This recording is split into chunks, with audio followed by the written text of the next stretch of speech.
चॅनलवरती आपल्या सर्वांचं स्वागत. आपण पाहत आहात बिग टीव्ही मराठी. मी तृप्ती कदम. पाहूया आजच्या ठळक घडामोडी. नमस्कार, मी मनोहर पवार. सर्व प्रेक्षकांचं आपण या ठिकाणी सहर्ष स्वागत करीत आहोत. महाचर्चेला पुन्हा एकदा आपण सुरुवात करतोय. नगरपालिकेच्या निवडणुकीच्या निमित्तानं आपण सलग 23-24 दिवस महाचर्चा केली. त्या महाचर्चेमध्ये एकंदरीत मतदान कशा पद्धतीनं प्रचार झाला, कोण कोण नेते आले, काय आले, कशा पद्धतीनं मतमोजणी झाली, त्यानंतर कोण कोण निवडून आले, अशी सविस्तर महाचर्चेतून आपण संपूर्ण माहिती आपल्या तालुका असेल किंवा संपूर्ण महाराष्ट्राला आपण दिलेली आहेच. मात्र आता पुन्हा एकदा सांगली जिल्हा परिषद व पंचायत समितीच्या निवडणुकीची तारीख आजच 4 वाजता निवडणूक आयोगानं जाहीर केलेली आहे. एकंदरीत बघितलं तर 16 ते 21 तारखेपर्यंत अर्ज दाखल करायची तारीख आहे. त्यानंतर दिनांक 22 रोजी अर्जाची छाननी आहे. दिनांक 27 पर्यंत अर्ज माघारी घेण्याची तारीख आहे. बहुतेक त्याच दिवशी चिन्ह सुद्धा वाटप आहे. त्यानंतर दिनांक 5 फेब्रुवारी 2026 ला मतदान आहे आणि दिनांक 7 फेब्रुवारी 2026 ला मतमोजणी आहे. एकंदरीत परिस्थिती बघितलं तर जत तालुक्यामध्ये 9 जिल्हा परिषद मतदारसंघ आहेत, तर 18 पंचायत समितीचे मतदारसंघ आहेत. पहिल्यांदा जर बघितलं तर उमदी जिल्हा परिषद मतदारसंघ आहे, जाडरबलवा जिल्हा परिषद मतदारसंघ आहे, त्यानंतर संघ जिल्हा परिषद मतदारसंघ आहे, त्यानंतर दरिबडची जिल्हा परिषद मतदारसंघ आहे, त्यानंतर मुच्चंडी जिल्हा परिषद मतदारसंघ आहे, त्यानंतर बिळूर जिल्हा परिषद मतदारसंघ आहे, डफळापूर जिल्हा परिषद मतदारसंघ आहे, शेगाव जिल्हा परिषद मतदारसंघ आहे, बनाळे जिल्हा परिषद मतदारसंघ आहे. एका जिल्हा परिषद मतदारसंघामध्ये 2 पंचायत समितीचे गण आहेत. असे एकूण 18 गण आहेत आणि जिल्हा परिषदेचे एकूण 9 गट आहेत. जत नगर परिषदेच्या निवडणुकीमध्ये आपण जर बघितलं तर तिरंगी, चौरंगी, पंचरंगी लढत झाली काही ठिकाणी. तर पंचायत समिती आणि जिल्हा परिषदेमध्ये राष्ट्रवादी काँग्रेस अजितदादा गट असेल किंवा राष्ट्रवादी काँग्रेस चंद्र पवार गट असेल, उबाटा असेल आणि काँग्रेस रासप असेल, ह्यांची युतीची चर्चा सध्या पुन्हा एकदा वेग घेतलेली आहे. त्यानंतर भाजप हा स्वतंत्र लढण्याच्या मनस्थितीमध्ये आहे, कारण जत नगर परिषदेला भाजपनं या ठिकाणी मुसंडी मारलेली आहे. त्यामुळं त्यांच्या सर्व कार्यकर्त्यांना उत्साह आहे. त्यामुळे हे सर्वजण एकत्र येऊन निवडणूक लढवतील का, असं काय वाटतं तुम्हाला? जसं आजच निवडणूक विभागानं तातडीनं लगेच तारखा जाहीर करून एक नवीन जे उमेदवार उभे राहणार आहेत त्यांना अगदी जोरदार उत्साह निर्माण झालाय. आता तुम्ही म्हटल्या त्याप्रमाणे जसं निवडणुकीत नगर परिषद निवडणुकीत जसं भाजपनं मुसंडी मारली एक प्रकारचं आणि सगळ्यांना आश्चर्यचकित करून टाकलं की खरंच बाबा भाजप हा एकदम जोरदार मुसंडी घेतला. या पद्धतीने आता सध्या जिल्हा परिषद आणि पंचायत समिती निवडणुका होऊ घातलेल्या आहेत. यामध्ये भाजप एकटा आणखीन बाकीचे सगळे पक्ष एकत्र येऊन लढण्याची शक्यता आहे. अजूनही तसं काय चर्चा किंवा तसं काय हे घडलेलं अजून काय दिसून येत नाहीये. जसं दिवस जवळ येत जातील त्या पद्धतीनं रचना होत जाईल असे अंदाज वाटतो. एकंदरीत माहोल काय वाटतोय आता जिल्हा परिषद पंचायत समितीचा? नेमकं काय झालं की निवडणूक कधी जाहीर होते ह्यासाठी बऱ्याच चर्चा होत्या. त्यामुळं अनेक जण मतदारसंघात गेले, फिरले, लोकांच्या बैठक घेतल्या, त्यानंतर पुन्हा तारीख पुढे गेले. त्यामुळे काही लोक कंटाळले, त्यामुळे पुन्हा झोपले, परत गप बसले. त्यामुळे पुन्हा आता आजपासून जोरदार या ठिकाणी वेग घेतलेला आहे. काय सांगता येईल तुम्हाला? खऱ्या अर्थानं जसं निवडणूक विभागाला जे कोर्टाने आदेश दिले होते त्या कोर्टाच्या आदेशानुसार त्यांनी ते 31 जानेवारीच्या आत निवडणुका घ्यावेत अशा प्रकारे कोर्टाचा आदेश होता सुरुवातीचा. त्यानंतर परत त्यामध्ये बदल झाला. कोर्टाचा निर्णय बदल झाल्यामुळे 7 तारखेपर्यंत गेलो ते मुदतवाढ निवडणूक आयोगाला मिळालं. त्या पद्धतीने ते बदल होते. जसे बदल झाले त्याच पद्धतीनं उमेदवारांचे प्रचार यंत्रणा किंवा एकदमच ज्यावेळी सुरुवाती झाली होती तारीख जाहीर सगळ्यांचा उत्साह जोरात होता. त्या पद्धतीनं बऱ्याच उमेदवारांनी अगदी गुडघ्याला बाशिंग बांधून अगदी मैदानात उतरले होते.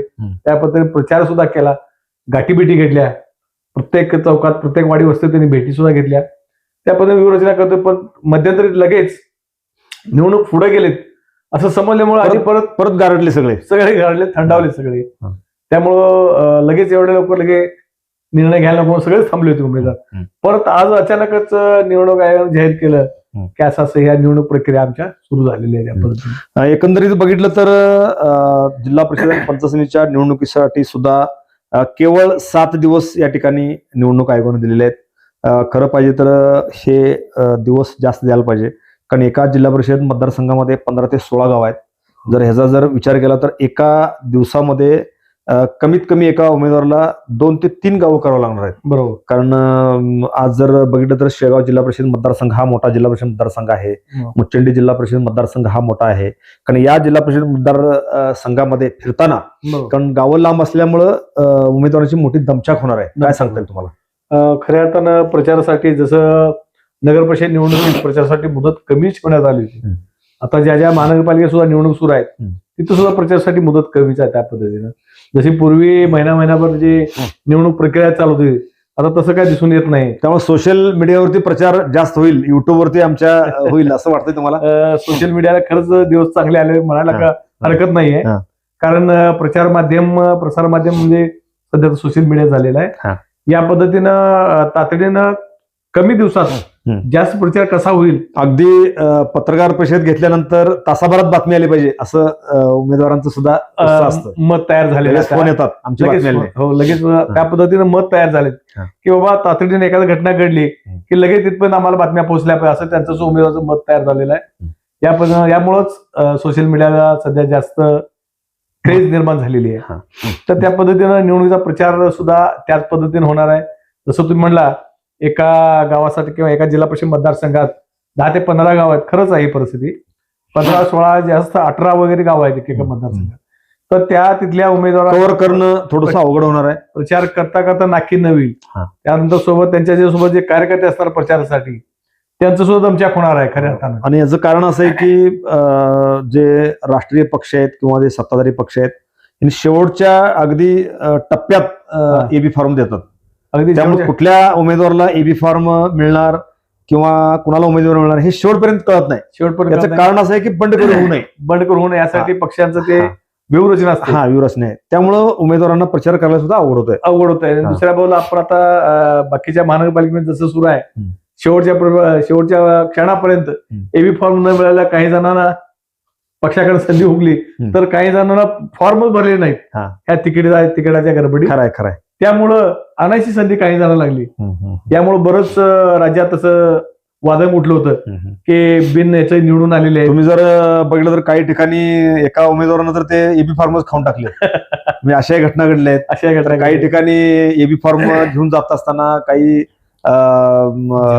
पक्षाच्या लोकांनी पाठीमागे मोटरसायकल लावले त्यामुळे बरेच वादंग झाले. त्यामुळे एकंदरीत बघितलं तर आज सांगली महानगरपालिकेची निवडणुकीची पण रणधुमाळी सुरू आहे. मुंबईची सुरू आहे, नाशिक सुरू आहे, पुणे सुरू आहे. बऱ्याच जणांचं तिकडे लक्ष आहे. पण आता खऱ्या अर्थानं ग्रामीण भाग आणि ग्रामीण ढंगात ज्या निवडणुका स्थानिक स्वराज्य संस्थेच्या होतात तो मिनी मंत्रालय म्हणून आपण ज्याला ओळखतो ते पंचायत समिती आणि जिल्हा परिषद निवडणुकीचे रणधुमाळी आजपासून सुरू या ठिकाणी झालेले आहे. एकंदरीत बघितलं तर काँग्रेस पक्षाचे माजी आमदार विक्रमसिंह सावंत यांनी रासपच्या बरोबर युती करून जत नगर परिषद निवडणूक लढवली. या ठिकाणी त्यांना 8 जागा मिळाल्या.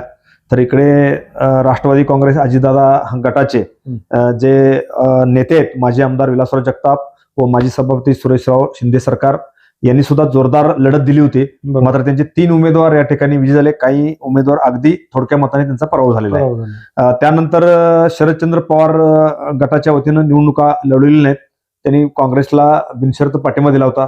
त्यामुळं जत नगर परिषदेमध्ये तुतारी शेवटपर्यंत वाजली नाही. त्यानंतर विशेष म्हणजे उबाटा गटाला सुद्धा 1 जागा दिली होती. मात्र थोडक्यात त्यांची जागा त्या ठिकाणी पराभव त्यांना पत्करावा लागला. तर या नगर परिषद निवडणुकीमध्ये विशेष जर मानला असेल तर शिवसेना शिंदे गटानं अगदी 8 ते 10 दिवसात त्यांनी पॅनल उभं केलं आणि त्यांनी सुद्धा जोरदार लढत दिली. त्यांचे सर्व उमेदवार पराभूत झाले. मात्र लढत चांगल्या पद्धतीने दिली हे विशेष आहे. बरोबर. कारण आतापर्यंत जत तालुक्याच्या इतिहासामध्ये शिवसेनेचे पॅनल कधी लागलेले नाही. बरोबर. पण ते पॅनल या ठिकाणी लावण्यात आलं. नगराध्यक्ष पदासाठी सलीम गौंडी यांच्यासारखा एक तगडा उमेदवार या ठिकाणी उभा होता. मात्र त्यांचाही या ठिकाणी पराभव झालेला आहे. नगराध्यक्ष म्हणून डॉक्टर रवींद्र आरळी भाजपच्या वतीने या ठिकाणी विजयी झालेले आहेत. उपनगराध्यक्ष विक्रम ताड झालेले आहेत. त्यामुळे आता नगर परिषदचा कारभार आता सुरू झालेला आहे. त्यामुळे आता आपण वळूया जिल्हा परिषद पंचायत समितीच्या निवडणुकीमध्ये. काँग्रेस पक्षाच्या वतीनं यावेळेला परत एकदा रासप बरोबर त्यांची युती आहे. त्यामुळे त्यांनी सुद्धा गेल्या 8-10 दिवसापूर्वी काँग्रेस पक्षाची बैठक घेतली आणि त्याचे जवळजवळ उमेदवार फायनल होण्याच्या मार्गावर आहेत. तर राष्ट्रवादी काँग्रेस अजितदादा गट व राष्ट्रवादी काँग्रेस शरदचंद्र पवार गटांची उमेदवारी सुद्धा चाचपणी सुरू आहे. बरोबर. त्यामुळे त्यांची युती काँग्रेसबरोबर होणार किंवा नाही याची चर्चा सध्या जोरदार सुरू आहे. तर भाजपकडे सध्या उमेदवारांची गर्दी जास्त आहे. बरोबर. त्यामध्ये जर बघितलं तर मुच्छिंडे असेल, शेगाव असेल, बनाळे असेल, त्यानंतर इकडं बिळूर असेल, या भागामध्ये मोठ्या प्रमाणात गर्दी आहे. त्यामुळे उमेदवारांना तिकीट देताना विद्यमान आमदार गोपीचंद पडळकर यांना सुद्धा प्रचंड प्रमाणात या ठिकाणी डोकेदुखी त्यांची वाढणार आहे. त्यामुळे जर बघितलं तर नूतन नगराध्यक्ष डॉक्टर रवींद्र आरळे यांच्या हॉस्पिटलकडे नूतन उमेदवारांच्या घिरट्या वाढलेल्या आहेत. आपण जाता येता बघतोय. त्यामुळे आमची शिफारस करा किंवा आम्हाला तिकीट द्या, आम्हाला उमेदवारी द्या. एकेका मतदारसंघात 3-3, 4-4 उमेदवार आहेत. त्यामुळं तिकीट वाटप करा त्यांची दमछाक होणार आहे. तर इकडे शिंदे गटाच्या शिवसेनेच्या वतीनं सुद्धा या ठिकाणी चाचपणी या ठिकाणी सुरू आहे. त्यामुळे काय सांगता येईल तुम्हाला, युती होणार किंवा स्वतंत्र लढतील सगळे? आता युती होण्यासंदर्भात आपण सध्या चर्चा करूया. खऱ्या अर्थानं राष्ट्रवादी काँग्रेस, अजित पवार गट किंवा सध्या जे शरद पवार गट आहे हे सध्या युती करण्याच्या बहुतेक प्रयत्न असल्याचं दिसतंय सचिन एकंदरीत. तशा प्रकारच्या 1-2 बैठका सुद्धा झाल्याचं आम्हाला समजतंय. पण नेमकं त्याचा निर्णय काय झालेला आहे किंवा नाही झालेला ह्याचा अजून सुद्धा काय तात्पत्ता लागलेला नाही आहे.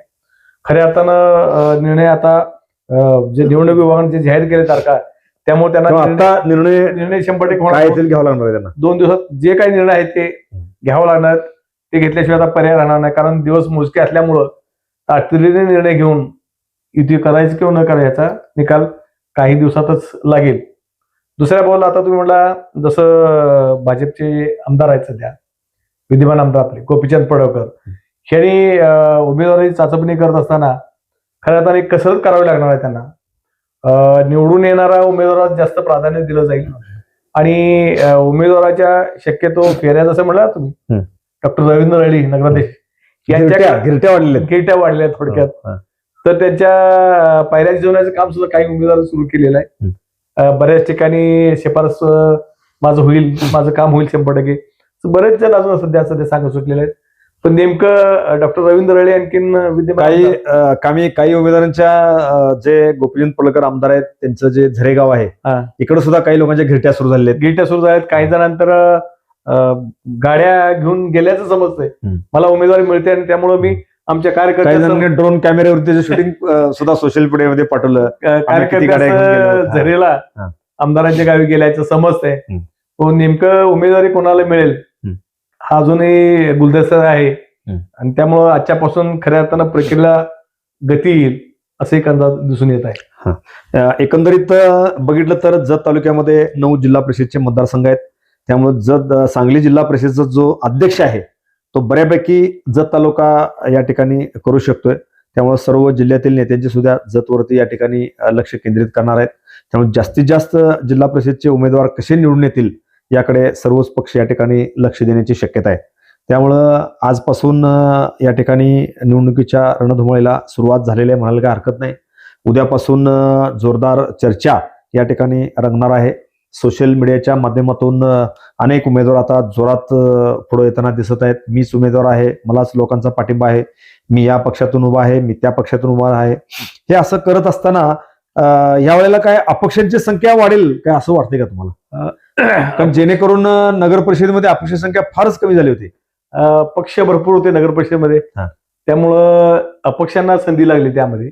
खऱ्या अर्थानं जिल्हा परिषद पंचायत निवडणुकीत अपक्षांची संख्या काय वाढणार नाही. यामध्ये आणखीन एक वैशिष्ट्य आहे, एखाद्या ठिकाणी जनस्वराजचा उमेदवार उभा राहण्याची शक्यता वाटते. अजूनही त्यांचा निर्णय झालेला नाही. संख जिल्हा परिषद मतदारसंघ आहे, त्या मतदारसंघामध्ये जे राजू सपकाळे म्हणून आहेत त्यांच्या पत्नीसाठी त्यांनी जे समितदादा कदम आहेत प्रदेशाध्यक्ष यांच्याकडे 3 ते 4 वेळा त्यांनी भेटी घेतलेल्या आहेत. त्यामुळं भाजप जनस्वराज युतीतून आम्हाला उमेदवारी मिळावी अशी जोरदार फिल्डिंग त्यांनी लावलेली आहे. त्यानंतर शक्यता सुद्धा आहे, अजूनही निर्णय झालेला आहे. कारण या निवडणूक विभागाच्या याच्यामुळं कधी निर्णय होईल त्यासाठी तुझं पेंडिंग होता.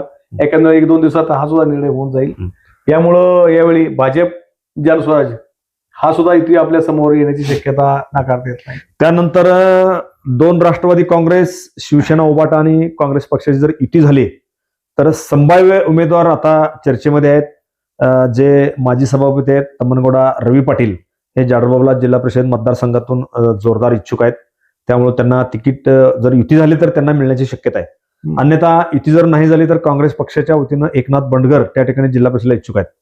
तर इकडे जर आपण दरीबडची मतदारसंघात जर बघितलं तर त्या ठिकाणी युती जर झाली तर आनंदराव पाटील यांना उमेदवारी मिळण्याची शक्यता आहे.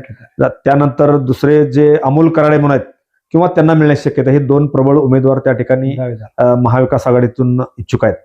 तर इकडं भाजपच्या वतीने जर बघितलं तर दरीबडची मतदारसंघामध्ये श्रीमंत तांबेमध्ये जे युवा नेते आहेत त्यांनी या ठिकाणी जोरदार त्या ठिकाणी त्यांनी यंत्रणा राबवलेली आहे. त्यानंतर पुन्हा एकदा सरदार पाटील या ठिकाणी पुन्हा तिथे इच्छुक आहेत, त्यांनी सुद्धा त्या ठिकाणी फिल्डिंग लावलेली आहे. त्यामुळं त्यांच्या दोघांच्या मध्ये या ठिकाणी चुरस प्रचंड वाढलेले आहे. तर इकडे जर बघितलं तर बनाळी जिल्हा परिषद मतदारसंघामध्ये दरीबडची मध्ये आणखीन एक मला बोलायचं आहे. दरीबडची मतदारसंघात खरंच एकदम निवडणुकी रंगणार होणार आहे. कारण अजून काही जण भाजपच्या प्रवेशात तयारीत असल्याचे आम्हाला समजते. अजूनही त्यांचा निर्णय झालेला आहे. त्यांचा निर्णय 2 दिवसात होईल. त्यामधून सुद्धा एखादा उमेदवार नवीन उमेदवार येण्याची शक्यता आहे असा एक अंदाज आहे. अजून निर्णय झालेला अजून काय समजत नाहीये. तर त्यानंतर जर आपण बनाळी जिल्हा परिषद मतदारसंघ बघितला तर त्या ठिकाणी सुनील पवार हे भाजपकडून त्या ठिकाणी जोरदार इच्छुक आहेत. त्यांच्या विरोधात युती जर झाली तर माजी सभापती जे प्रकाश जमदडे जिल्हा बँकेचे संचालक आहेत ते त्यांच्या विरोधात इच्छुक आहेत. तर इकडे जर बघितलं तर शेगाव जिल्हा परिषद मतदारसंघामध्ये भाजपच्या वतीनं नाथा पाटील इच्छुक आहेत. तर काँग्रेसच्या वतीनं डॉक्टर जे खिलारे आहेत ते या ठिकाणी इच्छुक आहेत. त्यामुळे बाकीच्या जिल्हा परिषद मतदारसंघामध्ये अद्याप चाचपणी या ठिकाणी सुरू आहे. काय सांगता मला आणखीन एक, आज आता तुम्ही जसं म्हणला तर नाथा पाटील तिथं उभा राहा असं तुमचं म्हणता, तर त्या ठिकाणी आणखीन एक जे डॉक्टर खिलारे म्हणून आहेत काँग्रेसकडून तुम्ही म्हणताय, खऱ्या अर्थानं त्याचं अजून चलबिचल सुरू आहे. ते भाजपकडूनही त्यांचं नाव चर्चेत आहे सध्या. आपल्या काय अजून असं अधिकृत नाही, जोरदार चर्चेत आहे. त्यामुळे त्यांना सुद्धा संधी लागण्याची शक्यता आहे, नाकारता येत नाही आपण. कारण अजूनही बऱ्याच येणार जाण्याची गर्दी अजून सुरू आहे. काही जण इकडं काही जण इकडं, अजूनही धुळा अजून उडलेला वर, अजून खाली बसायचं अजून काही नाव नाही. तर इकडं मुच्छंडी जिल्हा परिषद मतदारसंघामध्ये बघितलं तर जे कोळगिरीचे उद्योगपती आहेत राजाराम चमकेरे यांनी गेल्या 15-20 दिवसापासून या ठिकाणी जोरदार प्रचार यंत्रणा राबवलेली आहे. ते भाजपकडून स्वतः इच्छुक आहेत. भाजपकडून दुसरे जे इच्छुक आहेत रमेश देवर्षी, ते युवा नेते आहेत. त्यांनी सुद्धा या ठिकाणी गेल्या 6 महिन्यापासून त्या ठिकाणी जोरदार फिल्डिंग लावलेली आहे. तर तिसरे इच्छुक जे आहेत युवा नेते आहेत शशिकांत पाटील, असे 3 उमेदवार भाजपकडून या ठिकाणी जोरदार त्यांनी फिल्डिंग लावलेले आहे. तर महाविकास आघाडी जी आहे त्यांची आघाडीकडून माजी जिल्हा परिषद सदस्य रमेश पाटील इच्छुक आहेत, एकटे इच्छुक आहेत. त्यामुळे युती झाली किंवा नाही झाली तर ते उमेदवार इच्छुक असल्याची सध्या चर्चा सुरू आहे. काय सांगता येईल तुम्हाला? खऱ्या अर्थानं मुच्छंडीमध्ये जे माजी जिल्हा परिषद काँग्रेसकडून किंवा राष्ट्रवादी काँग्रेस युती जर झाली तर 100% रमेश पाटलांचं नाव सध्या चर्चेला आहे. तसं भाजपमध्ये जेवढी स्पर्धा आहे तेवढं खऱ्या अर्थानं इकडं स्पर्धा दिसून येत नाहीये. कारण बऱ्याच इच्छुकांची संख्या भाजपमध्ये वाढत आहे सध्या दिवसेंदिवस. त्यामुळे त्या मतदारसंघात खरी लढत ही आपल्याला बघायला मिळणार आहे. तर इकडं बघितलं तर बिळूरमध्ये सुद्धा चुरस जास्त आहे. कारण महिला जे असल्यामुळं कोणत्या महिलेला त्या ठिकाणी संधी मिळेल हे सध्या सांगता येत नाही. त्यामुळे इकडे जर बघितलं तर डफळापूरला जे माजी सभापती आहेत आकाराम मासाळ यांच्या पत्नी त्या ठिकाणी इच्छुक आहेत. त्यांच्या विरोधात महाविकास आघाडीकडे अद्याप उमेदवार सध्या चर्चेत नाही. त्यामुळे एकंदरीत परिस्थिती बघितलं तर येणाऱ्या जिल्हा परिषद आणि पंचायत समितीच्या निवडणुकीमध्ये जोरदार चुरस या ठिकाणी रंगताना दिसणार आहे. त्यामुळे उद्यापासून चर्चेला या ठिकाणी सुरुवात होणार आहे. प्रशासन सुद्धा सज्ज झालेले आहे. यावेळेला पूर्ण प्रशासनाची जबाबदारी जे प्रांताधिकारी आहेत अजय कुमार नष्टे हे निवडणूक अधिकारी असणार आहेत. तर सहाय्यक निवडणूक अधिकारी पुन्हा तहसीलदार या ठिकाणी प्रवीण धानोरकर असणार आहेत. प्रशासकीय यंत्रणा सुद्धा आता उद्यापासून सतर्क राहणार आहे आणि येणाऱ्या 4 ते 5 दिवसात ती यंत्रणा सुद्धा सज्ज राहणार आहे. त्यामुळे इकडे जर बघितलं तर आजपासून दुपारपासूनच सर्वच पक्षाच्या कार्यालयामध्ये आज संध्याकाळी रात्री 10 पर्यंत गर्दी दिसत होती. त्यामुळे इच्छुकांची संख्या सुद्धा वाढलेली आहे. त्यामुळं जो उमेदवार साम दाम दंड भेदचा वापर करेल त्याला या ठिकाणी तिकीट मिळण्याची दाट शक्यता या ठिकाणी दिसत आहे. त्यामुळे एकंदरीत जर बघितलं तर ही निवडणूक जोरात होणार आहे. थंडीचा जोर सुद्धा आता कमी झालेला आहे. त्यामुळे आता हळूहळू जिल्हा परिषद पंचमीची गरमी या ठिकाणी वाढणार आहे. त्यामुळे आपलं लक्ष या निवडणुकीवर उद्यापासून राहणारच आहे. आपण दररोज जत तालुक्यामध्ये काय घडामोडी घडतात याची इत्थंभूत माहिती आपण महाचर्चेच्या निमित्तानं आपण देणारच आहोत. नगर परिषदच्या जशा महाचर्चा आपल्या रंगल्या, बरोबर. काही टीका टिप्पणी झाल्या, काही कमेंट्स आले, काय आले, तरी सुद्धा ज्या काही घटना आहेत कुठली काटछाट न करता आपण आमच्या प्रेक्षकांना आपण देणार आहोत. ज्या जशा सभा होतील, सभेमध्ये इनफॅक्ट काय आहे, कुणाचा प्रचार कसा आहे, कोण उमेदवार कसा आहे, कुणाचा कसा जोर आहे, याची संपूर्ण माहिती आपण प्रेक्षकांच्या समोर या ठिकाणी आपण देणारच आहेत. आज पहिला भाग आहे.